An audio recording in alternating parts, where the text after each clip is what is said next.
I'm joined by the chairman of Migration Watch, Alp Mehmet, as well as my panel, as well, journalist and broadcaster Linda Duberly, and speaker and social commentator Adrian Hayes. Thank you very much indeed, and a happy New Year's Eve to you all. Alp, hard to know where to start, but would you agree with what Tony Smith had to say there, that there are some things that might help a little bit that Labour want to do, but fundamentally there isn't a deterrent there? Absolutely. Tony Smith and I have been actually saying this for quite a few Singing from the years same now. sheet. We were immigration officers together 50 years ago, and there's not very much difference. Not 50 years ago. Absolutely, and I'm older than him. That aside, look, there's as much chance of Keir Starmer, Yvette Cooper smashing the gangs as there is of Keir Starmer walking barefoot across the Channel. It just isn't going to happen. And the problem is that there they were during the election campaign, pretending to be coming in as Batman and Robin, and it turns out that they're little more than Laurel and Hardy. They are just not going to do anything about it. And we laugh, but the problem is that we're going to get another 35, 40, perhaps 50,000 coming across next year because there's so much money in it. 50,000? Well, who knows? You never quite know. It depends on the weather, depends on but we could do.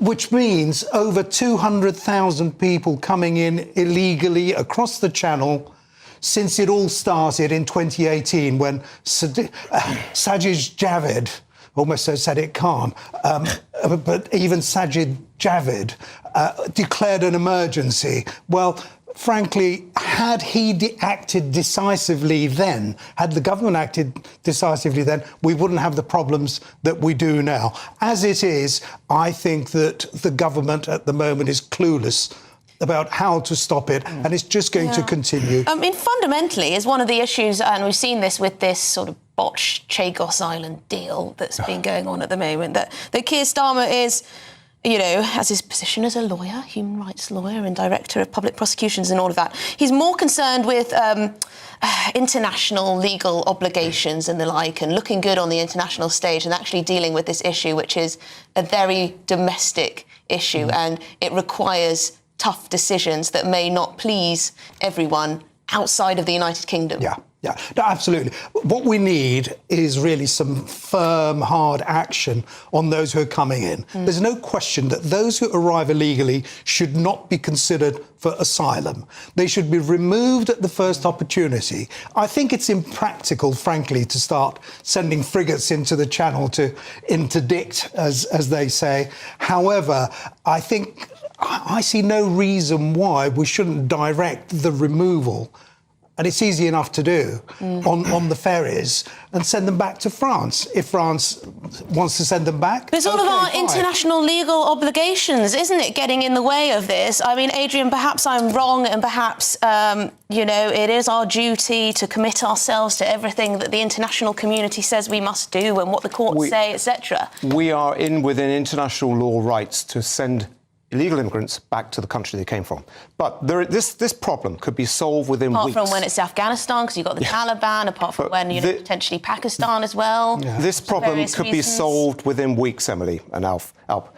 It takes something called leadership, something called courage, conviction and competence. Keir Starmer and Emmanuel Macron work with the French. I used to be in the military. The military, France and Britain work very close together. We could stop these boats, turn the boats back, but work with the French. The Australians did it. The Belgians have done it. It would stop within weeks. French aren't going to take them back. But hold on. But you don't let French pay for it, because these asylum seekers which are turned back, because they will not pay £5,000 to £7,000. So the gangs who are smuggling them over. In fact, hopefully they lynch them. But you send them back and then you dispose of them. The gang masters. But you dispose of the asylum seekers, legal immigrants throughout Europe, and so France doesn't suffer. It requires international cooperation. France and Britain stop the boats. Once you turn it back, they will not be flocking to Calais to get across the Channel when they know there's a good chance of coming back. Right, well, I don't suppose we're going to be lynching anyone, Linda, but would you agree, on the whole, that something needs to be done with the French? or is that a lost cause? I don't think it's ever a lost cause to enter into a negotiation. That's fine, and maybe that should be happening. But let me tell you a story, because I do some media training as well. And a couple of years ago, I did the media training for the CEO of a Bulgarian mining company. Oh, yeah. And he said, look, we don't have a problem with any asylum seekers. They come into our country and they just march straight through and out the other end, because they know they can't stay here, and they're on the way to you because they know they will get a soft landing with you. Now, that is what happens. And for a brief period of time after the fall of Kabul, I worked with Afghan women, evacuees, not refugees or asylum seekers, in terms of the Women's Empowerment Programme that I ran for a brief period of time. But inevitably, I met asylum seekers inside asylum hotels, and that's very unusual for a journalist. And I can tell you what they do where they hear about a deterrent, because it has to be a really strong deterrent, is they price that in to the risk calculation they do about getting from where they come from to here. But bear in mind what they've been through when they leave Afghanistan or Syria. That's just one more risk. So I do believe in a deterrent, but it has to be a really powerful, hard deterrent. I think that would work. But the question is, what is it?